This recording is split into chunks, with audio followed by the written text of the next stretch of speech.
بسم اللہ الرحمن الرحیم۔ عزیز طلباء السلام علیکم۔ سورۃ ممتحنہ کے دوسرے رکوع کے دوسرے حصے کے ساتھ حاضر خدمت ہے۔ پڑھتے ہیں جی دوسرا رکوع، جس میں آیت نمبر 11 سے لے کر 13 تک جو آیات ہیں وہ شامل ہیں۔ آیت نمبر 11 سے پڑھتے ہیں، جو آپ کی کتاب کے صفحہ نمبر 47 سے شروع ہو کر 48 تک جو ہے وہ جائے گی۔ شروع کرتے ہیں بسم اللہ الرحمن الرحیم۔ اور ان اگر فاتکم تمہارے ہاتھ سے نکل جائے شیئن کوئی من ازواجکم تمہاری بیویوں میں سے الالکفاری کفار کی طرف فعاقبتم تم جنگ کرو، پس تم جنگ کرو، فاتو پھر دو الذین ان لوگوں کو ذہبت کہ چلی گئی تھیں ازواجہم ان کی عورتیں مثلا اس قدر ما انفقوا جو خرچ کیا انہوں نے، واتقوا اللہ اور ڈرو اللہ سے، الذی وہ ذات ہے یعنی وہ ہستی ہے، انتم کہ تم بہی جس پر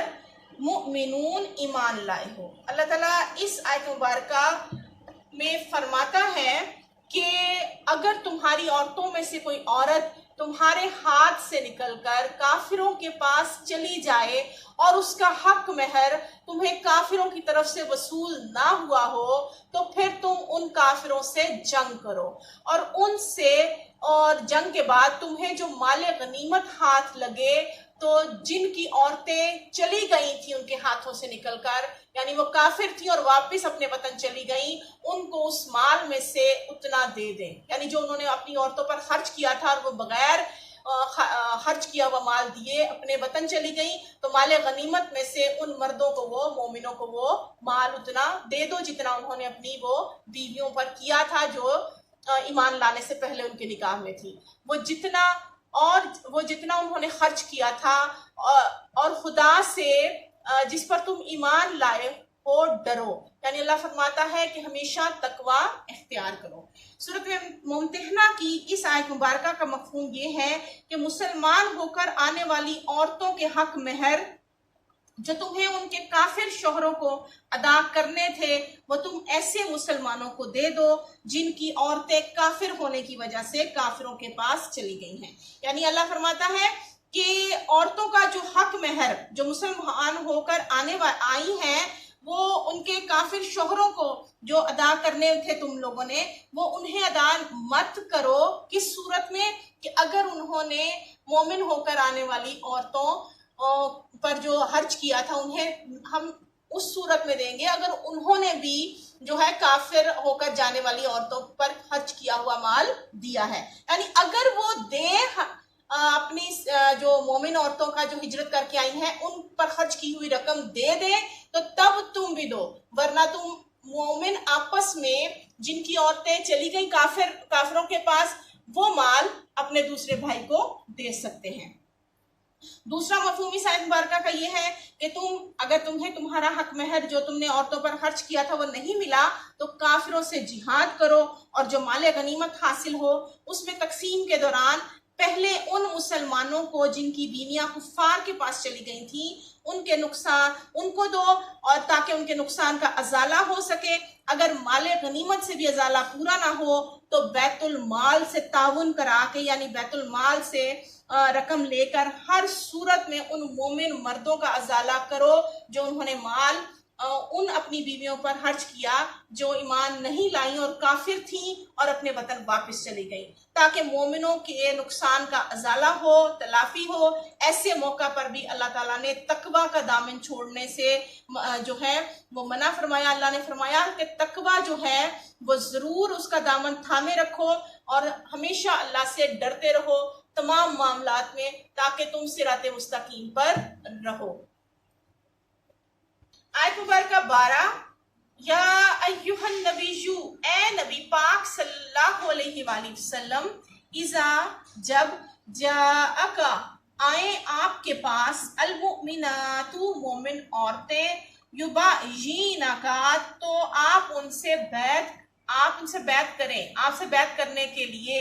الا پر ان کے لا نہیں. اللہ نے حکم دیا کہ اے پیغمبر جب مومن عورتیں تمہارے پاس آئیں تو ان سے بیعت کہتے ہیں وعدہ لینا اس چیز کا کہ وہ آئندہ کیا نہیں کریں گی. یعنی سب سے پہلا حکم کیا ہے؟ لا نہ یشرکنا شریک کریں گی باللہ اللہ کے ساتھ شیئن کسی کو، ولا اور نہ یسرکنا اور نہ چوری کریں گی، ولا اور نہ یزنینا زنا کریں گی، ولا اور نہ یقتلنا قتل کریں گی اولادہن اپنی اولاد کو، ولا یاتینا اور نہ لائیں گی بے بختان کسی ایسے بہتان کو، یعنی اپنے ساتھ بہتان نہیں باندھیں گی، یفترینہ کہ وہ اس کو باندھے یا انہوں نے اس کو باندھا، بینا درمیان ایدیہن اپنے ہاتھوں کے، وارجلیہن اور اپنے پاؤں کے. یعنی اللہ تبارک و تعالیٰ فرماتا ہے کہ اے پیغمبر جب تمہارے پاس مومن عورتیں ہجرت کر کے آئیں تو اس بات پر ان سے بیعت یعنی وعدہ لینے کو کہا کہ وہ آئندہ وعدہ کریں کہ اللہ کے ساتھ نہ تو کسی کو شریک ٹھہرائیں گی، یعنی شرک نہیں کریں گی، اللہ کے سوا کسی کی عبادت نہیں کریں گی، نہ چوری کریں گی آئندہ، نہ بدکاری یعنی برے کام زنا نہیں کریں گی، اور نہ ہی اپنی اولاد کو قتل کریں گی، اور نہ اپنے ہاتھ پاؤں میں کوئی بہتان باندھ کر لائیں گی. ولا اور نہ یا سینہ کا اور نافرمانی کریں گی آپ کی فی معروف یعنی کسی کام میں نیکی میں، فبایعہن تو بیعت کر لیں ان سے، تو آپ ان سے وعدہ لے لیں، واستغفر اور بخشش مانگے لہن ان کے لیے اللہ سے، ان اللہ بے شک اللہ غفور بخشنے والا ہے، رحیم رحم کرنے والا ہے. اللہ فرماتا ہے کہ ان سے یہ بھی عہد لے لیں کہ نہ وہ نیک کاموں میں تمہاری نافرمانی کبھی نہیں کریں گی، یعنی نیک کاموں میں آپ جو بھی حکم دیں گے وہ آپ کی فرما برداری کریں گی، وہ جو عورتیں ہجرت کر کے آئی ہیں. اور ان سے یہ بھی بیعت لے لو یعنی وعدہ لے لو اور ان کے لیے اللہ سے بخشش مانگو، جو انہوں نے پچھلے گناہ کیے ہیں وہ اللہ معاف کر دے، بے شک اللہ تعالیٰ غفور الرحیم یعنی بخشنے والا اور مہربان ہے. سورۃ ممتحنہ کی آیت مبارکہ کا مفہوم یہ ہے کہ آپ صلی اللہ علیہ وآلہ وسلم کے پاس جب عورتیں ہجرت کر کے آتی یا فتح مکہ کے موقع پر بھی 9 مسلم خواتین سے آپ صلی اللہ علیہ وآلہ وسلم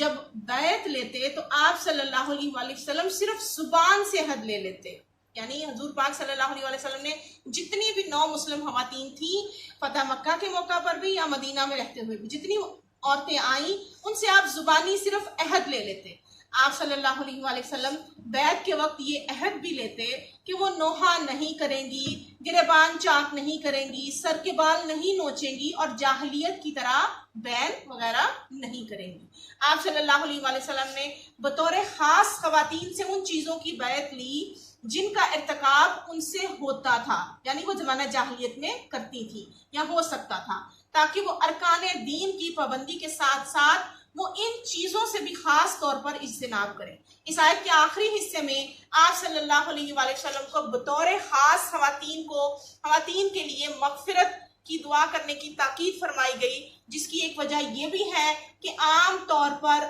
خواتین دین کے معاملات میں کوتاہی کرنے والی اور اخلاقی برائیاں، یعنی خواتین میں جو اخلاقی برائیاں ہیں ان میں جھوٹ بولنا، چغلی کرنا، غیبت اور ناشکری وغیرہ سے اجتناب کرنے کے بارے میں اللہ تعالیٰ نے حکم دیا اور واضح طور پر فرما دیا اللہ تعالیٰ نے اپنے حبیب کو کہ جب وہ بیعت کرنے کے لیے آئیں تو ان سے واضح طور پر واضح الفاظ میں یہ بیعت لی جائے، یہ عہد لیا جائے کہ وہ آئندہ نہ چوری کریں گی، نہ زنا کریں گی، نہ اپنے بچوں کو قتل کریں گی، اور نہ ہی وہ ایک دوسرے پر بہتان اپنے ہاتھ سے یا اپنے پاؤں سے اپنے ایک دوسرے پر الزام تراشی نہیں کریں گی، کہ ان کے ایمان لاتے وقت ان سے عہد لینے کا باقاعدہ طور پر ارشاد باری تعالیٰ ہے. اور پھر حکم دیا اپنے حبیب کو کہ وہ ان عورتوں کے لیے بخشش کی دعا مانگے تاکہ وہ ان گناہوں سے جو انہوں نے پچھلے زمانہ جاہلیت میں کیے ہیں وہ ان گناہوں سے ان کی مغفرت ہو سکے. اللہ تعالیٰ بخشنے والا اور مہربان ہے، وہ جو ہے بخشنے پر آئے تو بڑے سے بڑا گناہ بھی معاف کر دیتا ہے، اور پکڑنے پر آئے تو چھوٹے سے گناہ پر بھی پکڑ سکتا ہے۔ اس سورت مبارکہ کی آخری آیت مبارکہ آیت نمبر 13، یا ایہا الذین، اے وہ لوگو، آمنو، ایمان لائے، یعنی اے وہ لوگو جو ایمان لائے، لا نا تتولو، تم دوست بناؤ، قومن، ایسے قوم کو یا ایسے لوگوں کو، غضب اللہ، غضبناک ہو اللہ جن سے، یعنی اللہ جن پر غصہ ہو، علیہم، جن پر، قد، تحقیق یعنی بے شک، یائیسو، وہ مایوس ہوئے، من الآخراتی، آخرت سے، کما، جس طرح،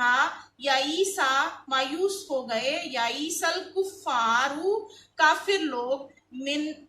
کی طرف سے، یا سے، اصحاب القبور، قبر والوں سے۔ یعنی اللہ تعالیٰ اس آیت مبارکہ میں فرماتا ہے کہ مومنوں، ان لوگوں سے جن پر اللہ غصہ ہے، یعنی غضبناک ہے، جن پر دوستی نہ کرو، کیونکہ جس طرح کافروں کو مردوں کے جی اٹھنے کی امید نہیں ہے، یعنی کافر اس چیز کو بھی جھٹلاتے تھے کہ ہم مرنے کے بعد قبروں سے دوبارہ جی اٹھیں گے، جبکہ ہمارا اسلام کا جو ہے بنیادی عقائد میں سے ایک عقیدہ یہ بھی ہے کہ ہمیں آخرت کے دن پر دوبارہ زندہ ہو کر اپنے رب کے سامنے دوبارہ پیش کیے جانے پر ہمارا کامل یقین ہونا بہت ضروری ہے۔ تو اللہ فرماتا ہے کہ اللہ جو ہے وہ جن لوگوں پر غضبناک ہے ان سے دوستی نہ کرو، کیونکہ جس طرح کافروں کو مردوں کے دوبارہ جی اٹھنے کی امید نہیں ہے، اسی طرح ان لوگوں کو بھی آخرت کے آنے کی امید نہیں ہے۔ اس آیت مبارکہ کا مفہوم یہ ہے کہ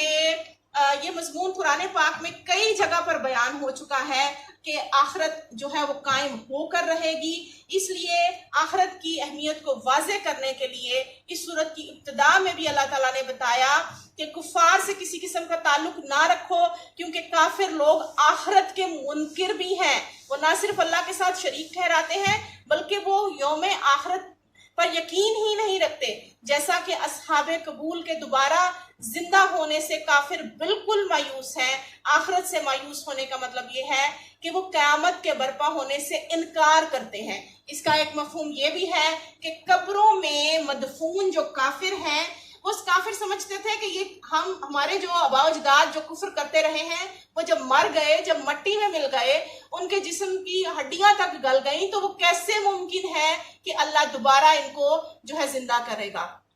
اسی لیے اللہ نے منع فرمایا کہ ایسے کافروں سے دوستی مت رکھو، کیونکہ اللہ جو ہے ان کے بارے میں غصے میں ہے، اللہ ان سے جو ہے غضبناک ہے ان کے بارے میں، اس لیے قبروں میں مدفون جو کافر ہیں وہ ایک دن ضرور زندہ ہوں گے، وہ اس چیز پر یقین نہیں رکھتے، وہ ہر قسم کی خیر سے مایوس ہیں، کیونکہ مر کر انہوں نے اپنے کفر و شرک کا انجام بد دیکھ لیا ہے۔ تو اللہ فرماتا ہے کہ جو مر چکے ہیں انہوں نے تو انجام دیکھ لیا، لیکن جو زندہ ہیں وہ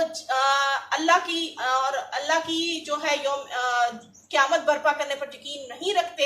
اس لیے اللہ ان پر غضبناک ہے۔ تم ایسے لوگوں سے دوستی مت رکھو۔ اس کے ساتھ ہی سورت ممتحنہ جو ہے وہ اختتام پذیر ہوئی۔ انشاءاللہ اگلے لیکچر میں موضوعاتی مطالعے کے ساتھ آپ کے خدمت میں حاضر ہوں گے۔ فی امان اللہ و رسولہ۔